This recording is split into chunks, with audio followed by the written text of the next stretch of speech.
Bonjour François-Olivier Gisbert. Bonjour Sonia Mabrouk. Et bienvenue à la grande interview sur CNews et Europe 1. Vous êtes auteur, éditorialiste et avant de parler, François-Olivier Gisbert, de politique française, direction bien sûr les États-Unis avec cette tentative d'assassinat sur Donald Trump. Le suspect se cachait dans un buisson sur un parcours de golf et c'est le Secret Service qui a repéré l'individu qui a finalement été interpellé alors qu'il tentait de fuir.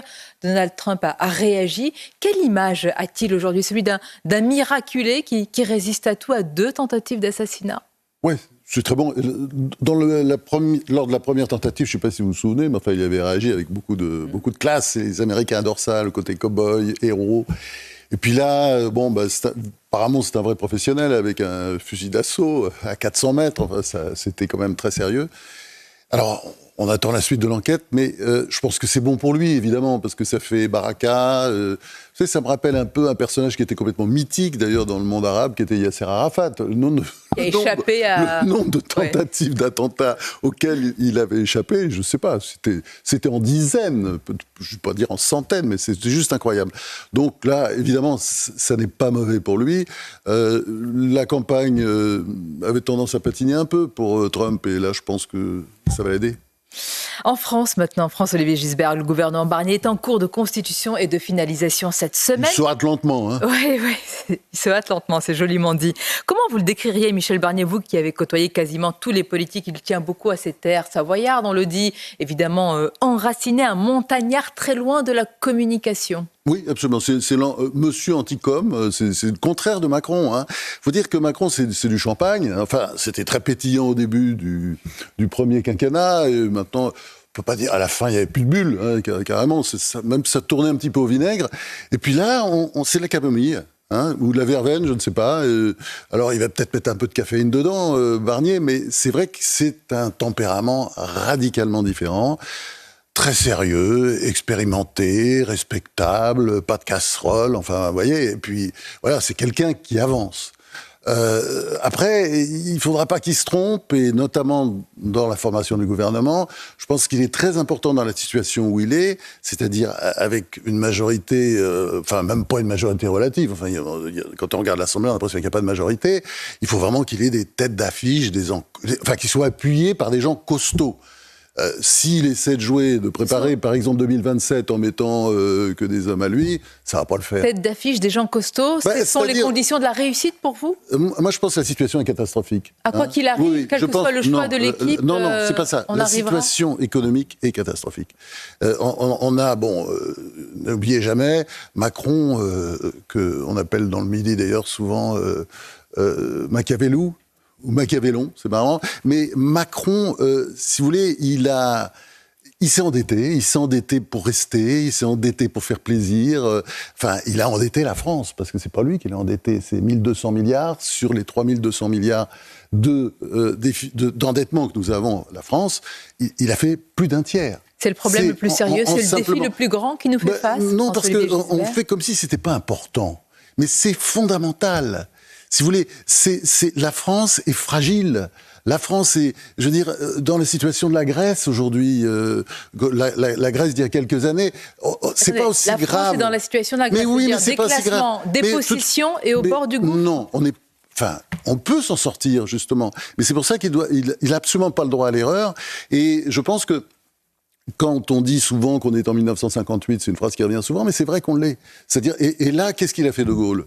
Eh ben, il est venu avec avec tout le monde, en fait. Hein, et vous vous souvenez, il y avait ses pires ennemis, Antoine Pinet, Guy Mollet, etc., qui étaient au gouvernement. Et puis, dans une sorte de mouvement d'union nationale, ce que peut pas faire Barnier, visiblement, parce qu'il y a trop de divisions actuellement.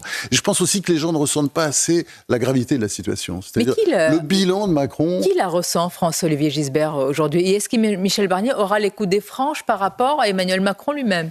Qui la ressent, si vous voulez? Moi, je suis fasciné de la dichotomie qu'il y a entre ce qu'on peut ressentir quand on réfléchit, et puis une grande partie de la population, mais ça c'est très simple, je pense qu'il y a une sorte de déni global, général en France, et pas seulement à la gauche ou à l'extrême gauche, c'est-à-dire la situation est tellement atroce, les gens préfèrent penser à autre chose, hein, c'est-à-dire comme dit très bien Jérôme Fourquet, que vous invitez souvent et qui dit toujours, qui est quelqu'un d'absolument formidable, et il dit, c'est vraiment le grand politologue aujourd'hui en France, et il dit, qu'est-ce que font les Français?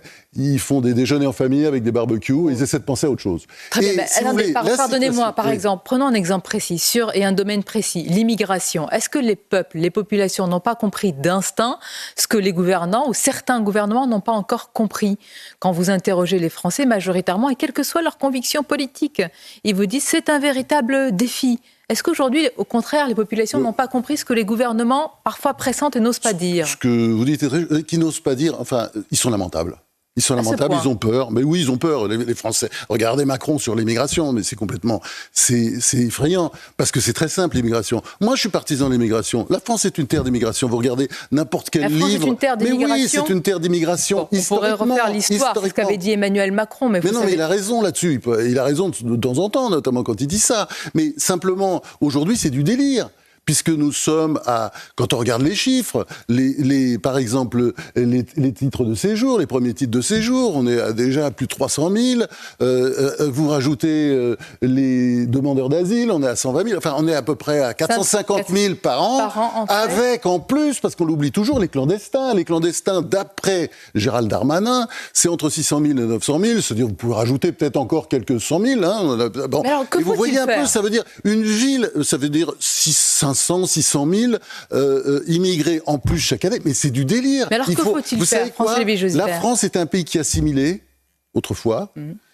Et aujourd'hui, elle a intégré pendant un certain temps, et aujourd'hui, elle n'assimile pas, bien sûr, et en plus, elle intègre même plus. C'est-à-dire, on empile et on envoie des gens au fin fond de la France, on leur donne des petites allocations, mais c'est quoi ça? Ça ressemble à quoi?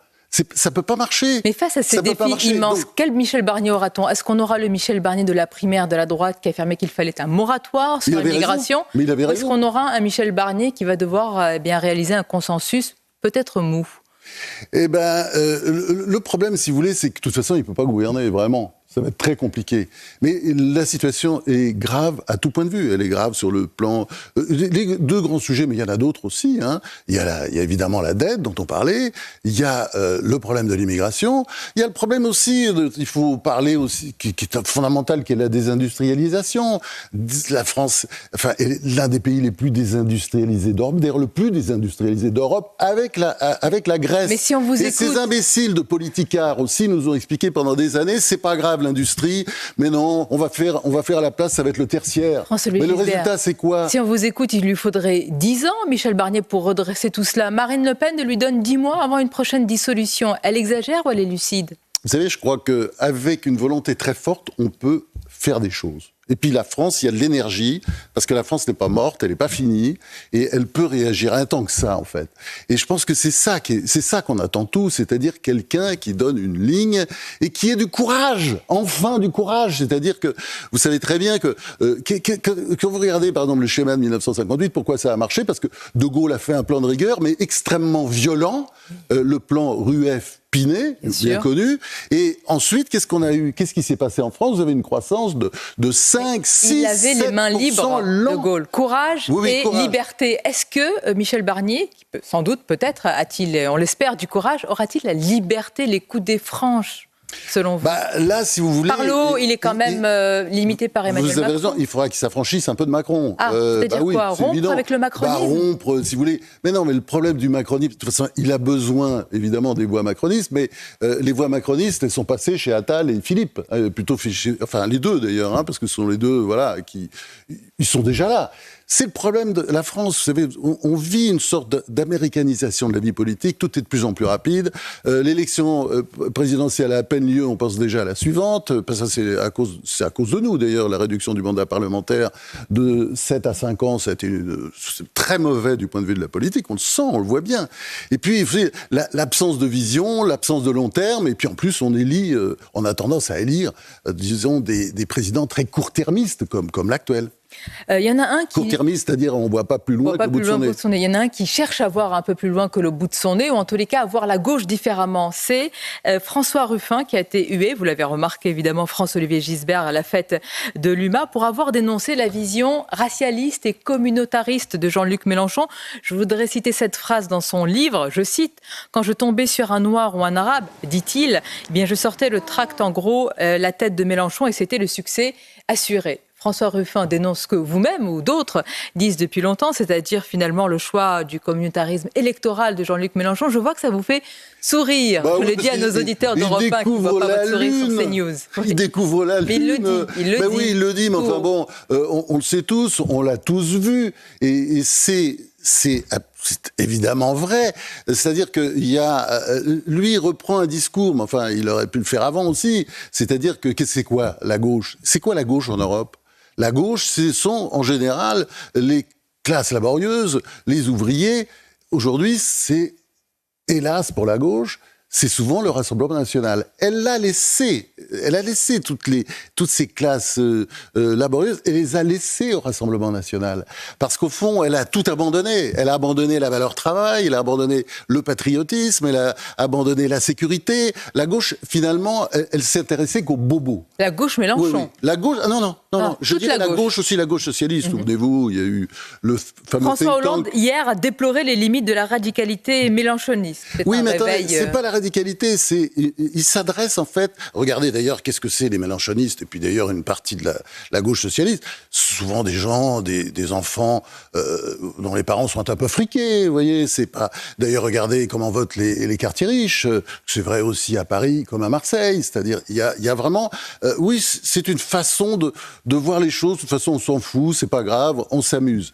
Et le vrai sujet, si vous voulez, c'est que la gauche doit redevenir la gauche, et la gauche, en principe, ce sont les classes laborieuses. Elle a laissé tout ça au Rassemblement national, elle ne récupérera pas avant longtemps, parce qu'elle a abandonné les valeurs. Elle a abandonné les valeurs de la gauche. Les valeurs de la gauche, je suis désolé, vous reprenez les discours de Jaurès, tout ça. C'est quand même, c'est notamment la valeur travail d'ailleurs. C'est une valeur du Parti communiste, principalement. Tout ça a été abandonné, et au fond, on assiste, je parlais tout à l'heure d'américanisation, mais oui, c'est l'américanisation, puisque on vit aujourd'hui, ce que fait aujourd'hui Mélenchon, c'est du communautarisme. C'est-à-dire, il a remplacé... C'est du communautarisme, c'est-à-dire... Il a remplacé l'ouvrier par l'immigré ? Par l'immigré, par le jeune. Allez plus loin, il dit, on va s'intéresser, nous, aux jeunes et aux immigrés. Alors, évidemment, c'est tout ça un peu naïf, parce que quand vous les voyez, les gens du LFI, ce sont, pour l'essentiel, tous les dirigeants, ce sont des Français de souche, pour parler comme certains, vous voyez, qui d'ailleurs, en général, sont tous issus de... Pas des classes laborieuses, hein, les parents, en général en dessous. Et un jour, comme je dis toujours, les frères musulmans vont reprendre leurs biens, puisque les frères musulmans, sont eux qui d'ailleurs tirent les ficelles aujourd'hui en Belgique, c'est eux qui tirent les ficelles... Donc ils sont en train de se bagarrer, pardonnez-moi, sur une sorte de lumpenprolétariat, de substitution avec les migrants. Absolument. Oui, mais alors, avec une conception des immigrés, d'ailleurs, assez atroce, parce que c'est pas la réalité, vous savez très bien. Mais non, parce que les immigrés, il y en a tellement qui aiment ce pays. Enfin, on le voit tout le temps, qui veulent le défendre, et qui l'aiment beaucoup plus, évidemment, qu'eux. Donc tout ça, si vous voulez, pour moi, c'est l'abjection de la politique. Avec derrière, en plus, parce que quand je disais américanisation à travers le communautarisme, l'ethnicisation même de la politique, vous avez un deuxième élément très important, c'est l'arrivée des faits alternatifs à la Trump. Vous savez, et aujourd'hui, qu'est-ce qu'explique la gauche, l'extrême gauche ? Nous avons gagné les élections, mais c'est quoi ce truc ? Mais ils ont gagné, vous avez vu qu'au premier tour, qui fait référence, 27,99% pour le nouveau Front populaire. Ils n'ont pas gagné, ils ont un tiers même pas un tiers des électeurs. Au contraire, c'est un échec. Mais à chaque fois, ils expliquent qu'ils ont gagné. Et les gens le croient. Vous voyez, c'est ça aussi on vit dans un monde de... Vous dénoncez les faits alternatifs. On vit dans un monde de fantaisie. Là, ce n'est pas un fait alternatif. Et vous avez dit tout à l'heure qu'il y avait le risque que les islamistes viennent récupérer finalement cet électorat de substitution.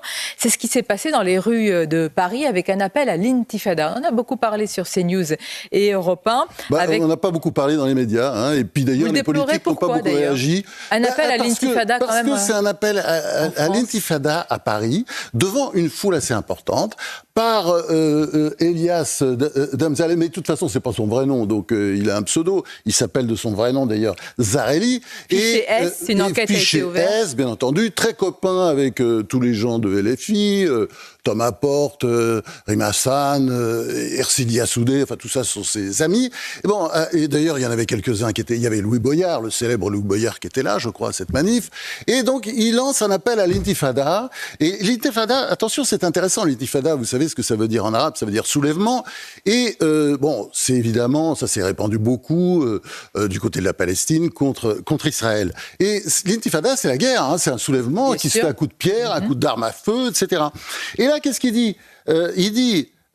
il lance un appel à l'intifada, bon, évidemment, contre Israël, contre les Juifs, les citoyens juifs, etc., les Israéliens, mais surtout aussi contre Macron. Il dit, on les connaît, les voleurs qui habitent à l'Élysée, à Matignon, et est-ce qu'on est prêt à les virer aussi ? Est-ce qu'on est prêt à mener l'intifada à Paris ? Voilà. Et ça passe comme une lettre à la poste. Pour vous, c'est un appel à la haine, au trouble public grave. Oui, alors pourquoi cette apathie ? Pourquoi ce manque de réaction pour conclure ? Parce que c'est l'indolence. C'est l'indolence, c'est, comment dire, oui, c'est le signe d'un affaissement, c'est-à-dire, on a tout oublié, je disais la gauche a oublié ses valeurs, mais je veux dire, les Français, par moments, heureusement qu'il y a quelques immigrés pour défendre la France, on a l'impression, non, mais c'est une, comment dire... Les Français en général, on va dire, quelles que soient leurs origines. Mais je trouve, parfois, j'entends, chez les immigrés, parce que je vis à Marseille, j'en vois beaucoup, j'entends vraiment des inquiétudes, des angoisses, ils aiment ce pays, et ils veulent que la France reste la France avec ses valeurs. Et si vous voulez, l'espèce de fatigue générale, l'espèce d'habitude, en fait, voilà, on s'habitue. Alors, il y a un abruti qui lance un appel à l'intifada en plein Paris, les politiques réagissent à peine, les médias n'en parlent pas, parce qu'il ne faut pas stigmatiser. Et vous êtes là pour casser le ronron ce matin, vous le dites, et je vois votre colère, évidemment, sur ce fait dont on a parlé sur CNews et Europe 1. Merci François-Olivier Gisbert. Merci, très bonne journée à vous. Merci.